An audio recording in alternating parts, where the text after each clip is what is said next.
അനധികൃത കുടിയേറ്റക്കാരെ പുറത്താക്കാൻ ഉള്ള തീരുമാനവുമായി അമേരിക്ക മുൻപോട്ട് പോകുമ്പോൾ അമേരിക്കയുടെ അയൽരാജ്യമായ യൂറോപ്യൻ യൂണിയൻ രാജ്യമായ കാനഡയും ആ നീക്കത്തിന് ഒരുങ്ങുന്നു എന്നുള്ളതാണ് ഏറ്റവും പ്രധാനപ്പെട്ട വാർത്ത.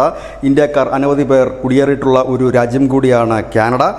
നമുക്കറിയാം ഖാലിസ്ഥാൻവാദികളുടെയൊക്കെ കേന്ദ്രമാണ്. അവിടെ നിന്നാണ് ഖാലിസ്ഥാൻവാദികൾ ഫണ്ടും മറ്റുമൊക്കെ ശേഖരിച്ച് ഇന്ത്യയിലേക്കും മറ്റും നൽകുന്നത്. ഏതായാലും അവിടെ ഇപ്പോൾ ഇന്ത്യക്കാരടക്കമുള്ള അനധികൃത കുടിയേറ്റക്കാരെ പുറത്താക്കും എന്ന് ലേബർ പാർട്ടിയുടെ പ്രധാനമന്ത്രി സ്ഥാനാർത്ഥിയും ഇന്ത്യൻ വംശജയുമായ റൂബി ദല്ല പറഞ്ഞിരിക്കുന്നു. റൂബി ദല്ല പറയുന്നത് താൻ തിരഞ്ഞെടുക്കപ്പെട്ടാൽ ഇത് കർശനമാക്കും, അനധികൃതമായി കുടിയേറിയവരെ എല്ലാം പുറത്താക്കും.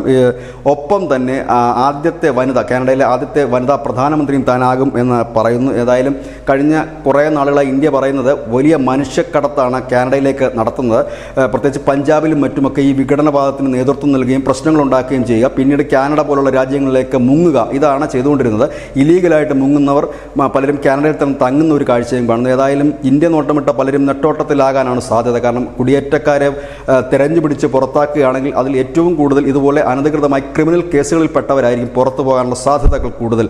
ഏതായാലും അമേരിക്കയ്ക്ക് പിന്നാലെ കൂടുതൽ രാജ്യങ്ങൾ അനധികൃത കുടിയേറ്റക്കാരെ പുറത്താക്കുന്ന നടപടികളിലേക്ക് കടക്കുന്നു. ഒപ്പം നമ്മുടെ രാജ്യം ഇന്ത്യയും അനധികൃത കുടിയേറ്റക്കാരെ പുറത്താക്കുന്നതിനുള്ള നടപടികൾ തുടങ്ങിക്കഴിഞ്ഞിരിക്കുന്നു. ഇതിനോടകം തന്നെ നൂറുകണക്കിന് ബംഗ്ലാദേശികളെ പുറത്താക്കി കഴിഞ്ഞിരിക്കുന്നു. ബാക്കിയുള്ളവർ തടങ്കൽ പാളയത്തിലാണ്. ഇപ്പോഴും പല സംസ്ഥാനങ്ങളിലും ഈ അനധികൃത കുടിയേറ്റക്കാരെ തെരഞ്ഞുള്ള റെയ്ഡുകളും മറ്റും നടക്കുകയും ചെയ്യുന്നു. News desk news India Malayalam.